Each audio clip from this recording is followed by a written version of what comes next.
Assalamualaikum warahmatullahi wabarakatuh. Di sini saya Destiana Utami dari kelas matematika. Saya ingin mereview jurnal yang menggunakan rantai Markov.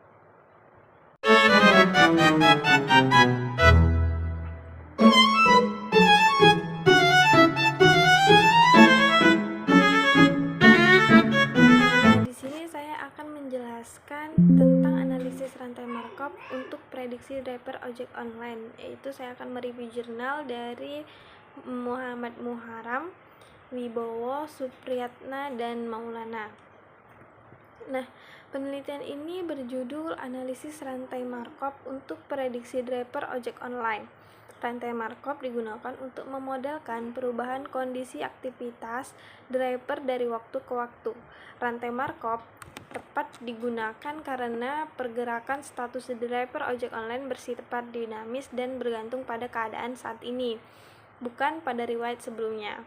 Dalam konteks driver ojek online, setiap pengemudi dapat berada dalam beberapa keadaan atau state, di mana misalnya aktif mencari order, sedang mengantar penumpang, sedang mengantar makanan atau delivery, dan yang terakhir itu ada istirahat atau saat sedang offline.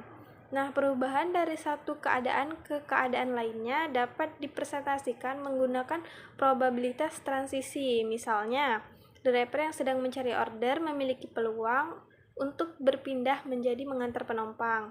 Dan kedua, driver yang selesai mengantarkan pesanan dapat berpindah kembali mencari orderan. Dan dengan mengumpulkan data aktivitas driver dalam beberapa periode waktu, dapat dibangun matriks transisi Markov yang menggambarkan peluang perpindahan antar keadaan. Matriks inilah yang dipakai untuk memprediksi kondisi di periode berikutnya, baik jangka pendek atau satu langkah maupun jangka panjang atau steady state. Abstrak dari jurnal ini yaitu komunitas Gojek Cherry di Cibonang, Bogor adalah wadah bagi driver ojek online untuk bertukar pikiran dan informasi. Dengan 30 anggota, beberapa di antaranya adalah karyawan swasta. Seringkali ada driver yang tidak beroperasi karena jadwal kerja yang bersamaan. Hal ini menyulitkan pelanggan mencari driver saat jam sibuk. Penelitian ini menggunakan metode rantai Markov untuk memprediksi driver yang beroperasi dan tidak beroperasi. Hasilnya menunjukkan probabilitas signifikan untuk driver beroperasi atau tidak beroperasi pada hari ketiga, berdasarkan status operasi pada hari pertama. Kemudian di sini yang diambil sampelnya adalah komunitas Gojek Cherry, yaitu wadah bagi driver ojek online di Cibonong, Bogor. Dan tantangan operasionalnya adalah driver sering tidak beroperasi karena jadwal kerja ganda. Nah, untuk menyelesaikan masalah ini digunakanlah metode rantai Markov untuk memprediksi ketersediaan driver. Peluang operasi driver di hari ketiga yaitu beroperasi jika hari pertama beroperasi, 56,3% beroperasi jika hari pertama tidak beroperasi, 44,9% tidak beroperasi jika hari pertama beroperasi, 51,1% tidak beroperasi jika hari pertama tidak beroperasi. Nah, perkembangan dunia di industri transportasi di Indonesia kian meningkat pesat, baik itu roda 2 maupun roda 4. Menurut Badan Pusat Statistik 2021, kenaikan jumlah sepeda motor pada tahun 2016 dan 2018 adalah sebesar 14.950.965 unit. Dengan demikian, peningkatan jumlah kendaraan berbanding lurus dengan meningkatkan polusi udara dan juga meningkatkan kemacetan di kota besar, terutama daerah Jabodetabek. Untuk bisa mengatasi masalah tersebut, sering diperlukan kesadaran diri setiap individu untuk bersama-sama bisa saling menjaga dan merawat bumi. Nah, di sini ada metode dan prosedur penelitiannya. Penelitian ini melibatkan beberapa tahap. Yang pertama yaitu identifikasi masalah dan perumusan masalah. Yang kedua ada penentuan jumlah atau tujuan penelitian, penentuan untuk tujuan penelitian. yang ketiga ada pengumpulan data, dan yang keempat adalah analisis data. Masalah utama yang diidentifikasi adalah kesulitan penggunaan dan driver di komunitas Gojek Chery. Tujuannya adalah memprediksi jumlah driver yang beroperasi dan tidak beroperasi menggunakan analisis rantai Markov. Nah, konsep dan aplikasinya, rantai Markov adalah proses acak di mana informasi masa depan tergantung pada keadaan saat ini. Dikembangkan oleh A. Markov pada tahun 1896, metode ini memberikan informasi probabilistik untuk membantu pengambilan keputusan. Konsep dasarnya adalah state atau state transisi, di mana peluang perkembangan di masa mendatang hanya bergantung pada keadaan saat ini. Analisis Markov sering digunakan dalam bisnis dan industri untuk masalah seperti perubahan merek, utang piutang, dan operasi mesin. Nah, di sini ada yang pertama itu proses acak, di mana masa depan tergantung pada keadaan saat ini. Dan yang kedua adalah bantuan keputusan, di mana itu untuk memberikan informasi probabilistik atau data-datanya. Dan yang terakhir, aplikasi industri yang digunakan dalam berbagai masalah bisnis. Dampaknya berupa yaitu kalau seandainya tidak diteliti akan berdampak dengan kemacetan lalu lintas, menimbulkan dampak negatif seperti stres, kelelahan, dan hilangnya waktu. Selain itu, polusi udara akibat kemacetan juga berbahaya bagi kesehatan pengendara.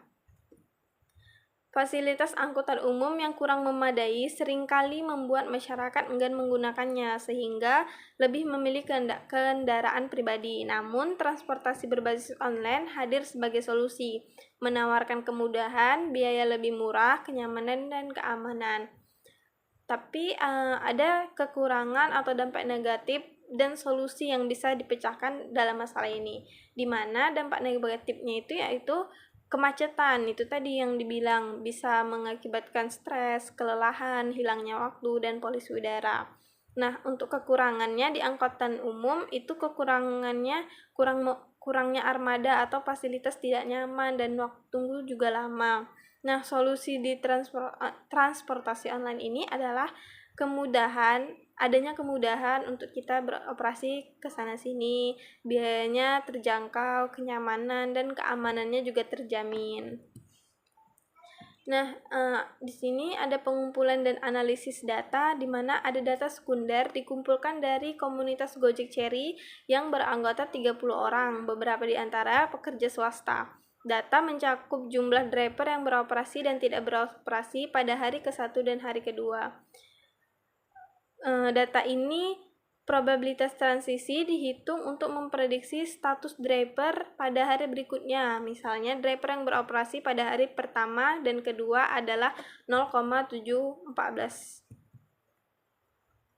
Perkembangan transportasi online-nya dari data yang disajikan pada tabel 3, di mana nanti ada di bagian jurnalnya, yang dimana diketahui probabilitas transisinya adalah yang pertama itu driver ojek online yang pada hari pertama beroperasi dan hari kedua beroperasi adalah 0,714. Yang B, driver ojek online beroperasi di hari pertama dan tidak beroperasi di hari kedua adalah 285. Sedangkan driver ojek online yang tidak beroperasi pada hari pertama dan beroperasi di hari kedua adalah 0,444. Yang D, driver ojek online yang tidak beroperasi di hari ke-1 dan tidak beroperasi di hari kedua adalah 0,555.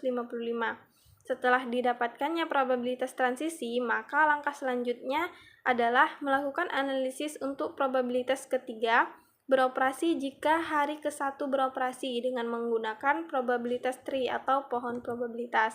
Nah, di sini ada probabilitas tree jika hari pertama driver beroperasi, dan di sini ada probabilitas tree jika hari pertama driver tidak beroperasi. Nah, dari pohon probabilitas tree ini dapat disimpulkan dengan perkembangan transportasi online yang dimana tadi udah dibuat oleh pohon probabilitas tree, jika hari pertama driver beroperasi, maka dapat diketahui bahwa driver ojek online yang pada hari pertama beroperasi dan hari kedua beroperasi adalah 0,714. Yang kedua, driver ojek online yang pada hari pertama beroperasi dan hari kedua tidak beroperasi adalah 0,285. Yang ketiga, driver ojek online yang pindah pada hari pertama beroperasi dan hari ketiga beroperasi adalah 0,50. Yang keempat, driver ojek online yang pada hari pertama beroperasi dan hari ketiga tidak beroperasi adalah 0,20. Driver ojek online yang pada hari kedua beroperasi dan hari ketiga tidak beroperasi adalah 0,50. Yang selanjutnya, driver ojek online pada hari kedua beroperasi dan hari ketiga tidak beroperasi adalah 0,20.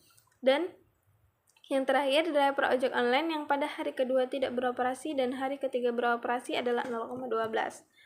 Nah, selanjutnya dari gambar probabilitas tree yang sudah kita lihat tadi, jika hari pertama beroperasi, maka dapat diketahui bahwa driver ojek online yang pada hari pertama tidak beroperasi dan hari kedua beroperasi adalah 0,444. Ini dari pohon probabilitas tree yang di hari ketiga.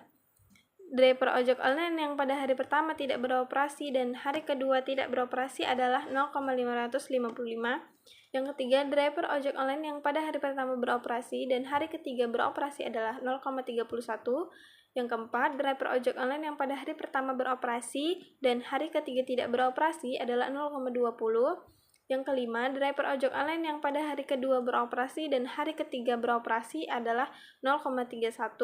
Yang keenam, driver ojek online yang pada hari kedua beroperasi dalam hari ketiga tidak beroperasi adalah 0,20. Dan yang terakhir, driver ojek online pada hari kedua tidak beroperasi dan hari ketiga beroperasi adalah 0,24. Dan yang terakhir, driver ojek online yang pada hari kedua tidak beroperasi dan hari ketiga beroperasi adalah 0,30. Nah, dari pengujian yang dilakukan, maka dapat disimpulkan bahwa hasil penelitian yang dilakukan menunjukkan bahwa peluang dari ketiga driver ojek online beroperasi jika hari pertama driver ojek online beroperasi adalah 63,5%. Peluang hari ketiga driver ojek tidak beroperasi jika hari pertama driver ojek beroperasi adalah 44,9%. Dan peluang hari ketiga driver ojek online beroperasi jika hari pertama driver ojek tidak beroperasi adalah 56,3%. Yang terakhir, peluang hari ketiga driver ojek online tidak beroperasi jika hari pertama driver ojek tidak beroperasi adalah 51,5%. Nah, sekian dari hasil review jurnal saya tentang driver ojek online yang beroperasi dan tidak beroperasi. Lebih kurang saya mohon maaf. Bila itu walhidayah. Wassalamualaikum warahmatullahi wabarakatuh.